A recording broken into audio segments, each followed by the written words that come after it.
Hello दोस्तों, एक बार फिर हम आपके लिए लेकर आए हैं योग शिक्षा के अंतर्गत यूनिट 2 के महत्वपूर्ण प्रश्न। तो देखते हैं पहला प्रश्न। कुछ प्रश्न आपके ऐसे हैं जो पहली यूनिट तथा दूसरी यूनिट दोनों में रिपीट हुए हैं, लेकिन हमने उनको नहीं निकाला है जिससे कि आपका और बेहतर रिवीजन हो सके। पहला प्रश्न है आपका, भगवद गीता में यम के कितने प्रकार बताए गए हैं। देखिए, मैंने बताया था गीता की बात जब भी आएगी तो 12 प्रकार के यम हैं। अहिंसा के कितने प्रकार हैं तथा कौन कौन से हैं। देखिए, अहिंसा के 3 प्रकार होते हैं। सबसे पहले अहिंसा जो है बुद्धि में आती है, तो यानी कि बौद्धिक, और उसके बाद होता है अगला शारीरिक, और उसके बाद अगला होता है वाचक।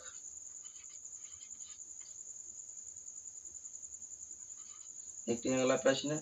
अगला प्रश्न है आपका, अस्त्य के प्रकार कौन कौन से हैं। तो अस्त्य के प्रकार हैं आपके मन, कर्म, वचन। एक तरीके से देखें तो यही है, मन को बुद्धि से जोड़ सकते हैं, और कर्म को शरीर से जोड़ सकते हैं, और वचन को वाचक से जोड़ सकते हैं।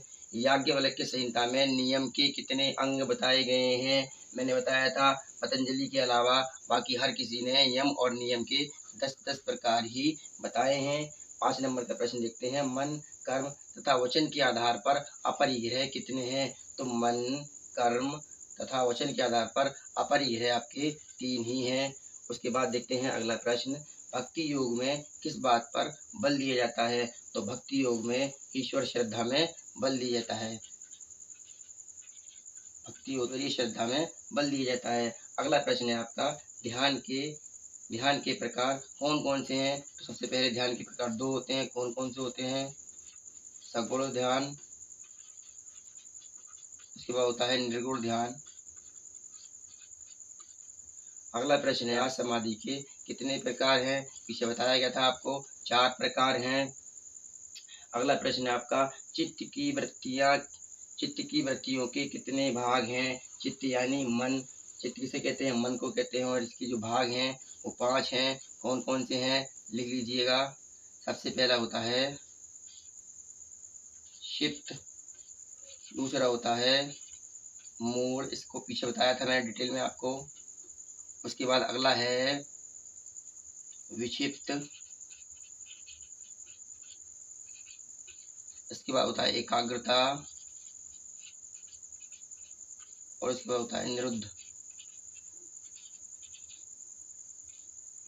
ठीक है। अगला प्रश्न है आपका, राजयोग के कितने अंग हैं। मैंने बताया था अष्टांग योग के जो आपके अंग हैं उन्हें राजयोग के अंग भी कहते हैं। यही राजयोग के अंग हैं। राजयोग का चौथा अंग कौन सा है। तो अष्टांग योग का जो आपका चौथा अंग है वही राजयोग का चौथा अंग होगा। तो कौन सा होता है, कौन सा होता है, प्राणायाम चौथा अंग है आपका प्राणायाम। पतंजलि के अनुसार ज्ञान का वास्तविक स्रोत क्या है। तो ज्ञान का वास्तविक स्रोत जो है वो इन्होंने आत्मा को माना है। अगर बात की जाए कि ज्ञान का मुख्य स्रोत कौन सा है, पतंजलि का नाम नहीं दिया होगा। पहले पेपर में इस प्रश्न दिया हो तो आप लगाएंगे तर्क, लेकिन अगर योग शिक्षा के अंतर्गत पूछा गया है और पतंजलि के अनुसार पूछा है तो इसका मुख्य स्रोत आत्मा है। अगला प्रश्न है आपका, भक्ति शब्द की उत्पत्ति किस शब्द से हुई है। तो भक्ति शब्द की उत्पत्ति वज धातु से हुई है। अगला प्रश्न है आपका, प्रकृति के तत्व कितने हैं। देखिए, प्रकृति के अगर गुण की बात की जाएगी तो आपके हो जाएंगे सत्व गुण, रजोगुण, तमोगुण, लेकिन यहाँ तत्व पूछे हैं तो प्रकृति के 24 तत्व हैं। प्रकृति के 24 तत्व हैं। मंत्र योग का जन्म किससे हुआ है। तो मंत्र योग का जन्म वेदों से हुआ है, वेदों से हुआ है। अगला प्रश्न है 16 नंबर का, हमारा शरीर कितने महाभूतों से निर्मित है। तो हमारा शरीर 5 महाभूतों से निर्मित है। अगला प्रश्न है आपका, सांख्य दर्शन के रचयिता कौन है। तो सांख्य दर्शन के रचयिता महर्षि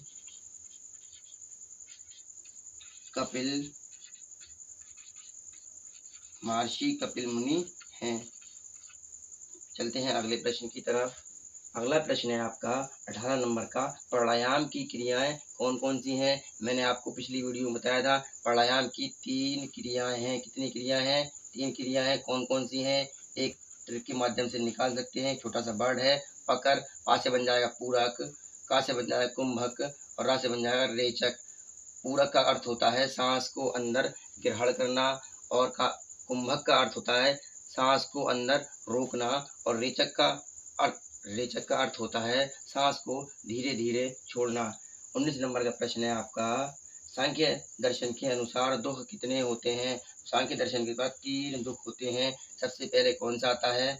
सबसे पहला आता है दैविक यानी प्रकृति के द्वारा, दूसरा आता है भौतिक यानी शरीर संबंधी, और उसके बाद आता है आध्यात्मिक। आध्यात्मिक कहते हैं रूहानी यानी आत्मा से संबंधित।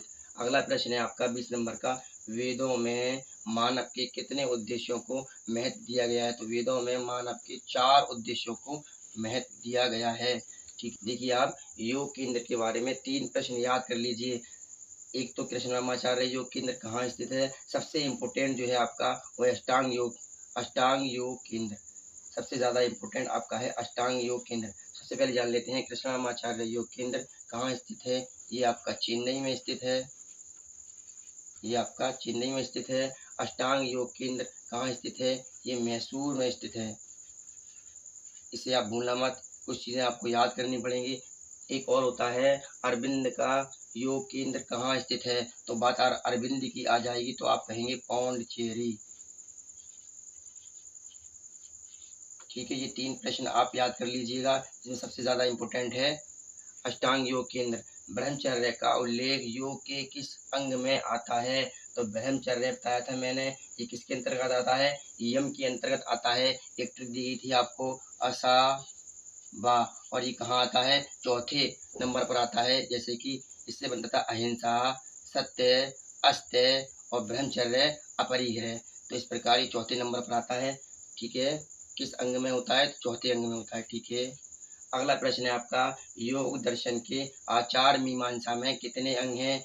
योग दर्शन के आचार मीमांसा में 8 अंग हैं। और कौन कौन से हैं? जो आपके राजयोग के अंग होते हैं, जो आपके राजयोग के अंग होते हैं वही योग दर्शन के आचार मीमांसा में भी होते हैं। अगला प्रश्न है आपका 25 नंबर का, योग से कितनी शारीरिक अवस्थाओं का विकास होता है। अगर बात आ जाए शारीरिक अवस्थाओं का तो 6 का होता है। अगर कहते हैं योग से व्यक्तित्व के कितने पहलुओं का विकास होता है तो आप कहेंगे 5।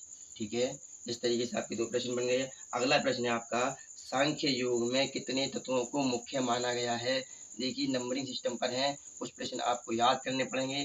25 तत्वों को माना है। अगर पूछ ले प्रकृति के कितने तत्व हैं तो आपको बताया गया था पीछे 24 तत्व हैं। ठीक है, अगला प्रश्न है आपका, महाभूत कितने होते हैं। तो पिछला रिपीट हुआ है क्वेश्चन। महाभूत 5 होते हैं। कौन कौन से होते हैं? पृथ्वी, आकाश, वायु, आग। अगला प्रश्न है आपका, योग साधना का प्रथम सोपान कौन सा है। तो योग साधना का आपको ट्रिक दी गई थी, कौन सा है? यम है। सबसे पहला कौन सा आता है? यम आता है। अगला प्रश्न है आपका, यम का तृतीय सोपान कौन सा है। तो यम का तृतीय सोपान कौन सा है? ट्रिक दी गई थी आपको, असा बा। तो तीसरे नंबर पे क्या आ रहा है? अस्त्य। क्या आ रहा है? अस्त्य। और अस्त्य कहते हैं चोरी को। ठीक है, अगला प्रश्न है आपका, नियम का तृतीय सोपान कौन सा है। देख लीजिए नियम का तृतीय सोपान आपको ट्रिक कौन सी दी गई थी? शेर से तो तीसरे नंबर पर क्या था आपका? तप आता है। ठीक है, अगला प्रश्न है आपका, मानव जीवन की 4 अवस्थाएं कौन कौन सी है। सबसे पहले होता है ब्रह्मचर्याश्रम,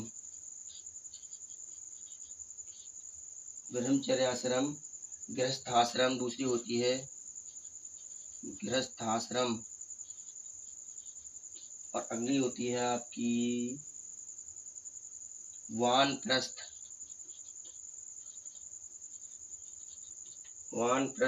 उसके बाद अगली होती है आपकी न्यासी। अगला प्रश्न है आपका 34 नंबर का, वेदांग के कितने अंग हैं? तो वेदांग के 6 अंग हैं और यही 6 अंग मिलकर वेदांग कहलाते हैं। अगला प्रश्न है आपका, अरण्यक का क्या अर्थ है? तो अरण्यक का अर्थ होता है जंगल, जंगल। चलते हैं अगले प्रश्न की तरफ। सिर्फ बोर्ड का कलर चेंज हुआ है, प्रश्न आपके सीरियल से हैं। तो देखते हैं अगला प्रश्न 36 नंबर का, हिरण्य संहिता का रचनाकाल किस शताब्दी में हुआ था? तो हिरण्य संहिता का रचनाकाल 17वीं शताब्दी में हुआ था। अगला प्रश्न है आपका, श्री अरविंद घोष की दार्शनिक कृतियां कौन सी हैं? 4 हैं। कौन कौन सी हैं? संक्षेप में नाम भी देख लेते हैं इनके। सबसे पहले है आपकी द मदर, दूसरी है आपकी सावित्री, उसके बाद अगली है आपकी दिव्य जीवन,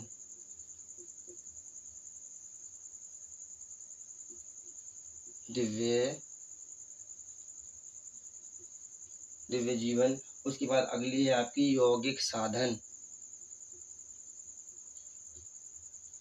यौगिक साधन। अगला प्रश्न है आपका 38 नंबर का, अरविंद घोष का जन्म कब हुआ था? तो पिछली वीडियो में बताया था आपको 15 अगस्त 1872। अगला प्रश्न है आपका, कपालभाति की क्रिया सामान्यतः कितनी बार करनी चाहिए? तो सामान्यतः 15 से 20 बार करनी चाहिए। अगला प्रश्न है आपका, आत्मा किस प्रकार की होती है? तो आत्मा अपरिवर्तनशील, अपरिवर्तनशील होती है। अगला प्रश्न है आपका, कौन सा दर्शन योग के अत्यधिक समीप है? तो सांख्य दर्शन योग के अत्यधिक समीप है। अगला प्रश्न है आपका, अष्टांग योग का अंतिम सोपान कौन सा है? तो आपको बताया गया, ट्रिक दी गई है, यार ने अपने प्यार पर दर्द दिया सबको। तो सबको से बनता है आपका समाधि। पूरक का क्या अर्थ होता है? पूरक किसके अंतर्गत आता है? पूरक आता है प्राणायाम के अंतर्गत। और सबसे पहला है, इसमें क्या होता है? सांस को अंदर ग्रहण करना, सांस को अंदर ग्रहण करना। अगला प्रश्न है आपका, स्पॉन्डिलाइसिस किस हड्डी से संबंधित है? तो ये स्पॉन्डिलाइसिस नामक जो बीमारी है आपकी, वो रीढ़ की हड्डी से संबंधित है, रीढ़ की हड्डी। इसका दूसरा नाम एक और होता है, इसे मेरुदंड भी कहते हैं। अगला प्रश्न है आपका, महर्षि पतंजलि ने प्राणायाम के कितने भेद बताए हैं? देखिए, कई सारे क्वेश्चन रिपीट होते हैं, अगर आप एक को याद कर लेंगे तो दूसरा उसी पर ही निर्भर करता है। तो महर्षि पतंजलि ने प्राणायाम के 3 भेद बताए हैं। नंबर 1 पूछे कि आपको डिटेल में भी पढ़ाया गया है, पूरक, कुंभक और रेचक। बुद्धि का स्वरूप कैसा होता है? तो बुद्धि का स्वरूप त्रिगुणात्मक होता है, त्रिगुणात्मक। इसके अंतर्गत कितने गुण आते हैं? 3 गुण आते हैं। त्रिगुणात्मक होता है, कौन कौन से होते हैं? रजोगुण, कौन कौन से होते हैं? सत्वगुण, रजोगुण और तमोगुण। संयुक्त राष्ट्र महासभा में योग दिवस के लिए कितने देशों ने सहमति प्रदान की थी? तो संयुक्त राष्ट्र महासभा में 193 देशों ने सहमति प्रदान की। ने आपका, श्री अरविंद की साहित्यिक कृतियां कौन सी हैं? आपको पहले बताई गई थी श्री अरविंद की दार्शनिक कृतियां। अब क्या पूछ रहा है आपसे? साहित्यिक कृतियां। तो देख लेते हैं कितनी हैं। ये 3 हैं।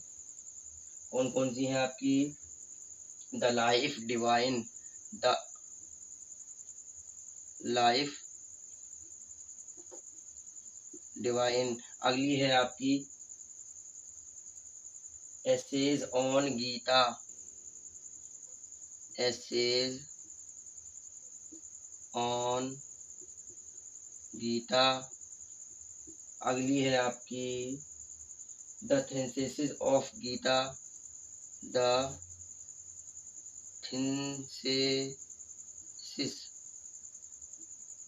थिंथेसिस ऑफ योग। तो ये आपकी इस प्रकार 3 हो गई। अगला प्रश्न है आपका, श्री अरविंद योग को किस लिए जाना जाता है? मैंने पिछली वीडियो में आपको बताया था, इन्हें एकात्म के लिए जाना जाता है और इन्हीं से प्रभावित होकर जो आपके आधुनिक विद्वान हैं, उन्होंने भी इसी शब्द का प्रयोग किया है। एकात्म के लिए जाना जाता है, एकात्म योग के लिए जाना जाता है। अगला प्रश्न है आपका, योग का मुख्य उद्देश्य क्या है? तो योग का मुख्य उद्देश्य है समाधि की प्राप्ति यानी मोक्ष की प्राप्ति।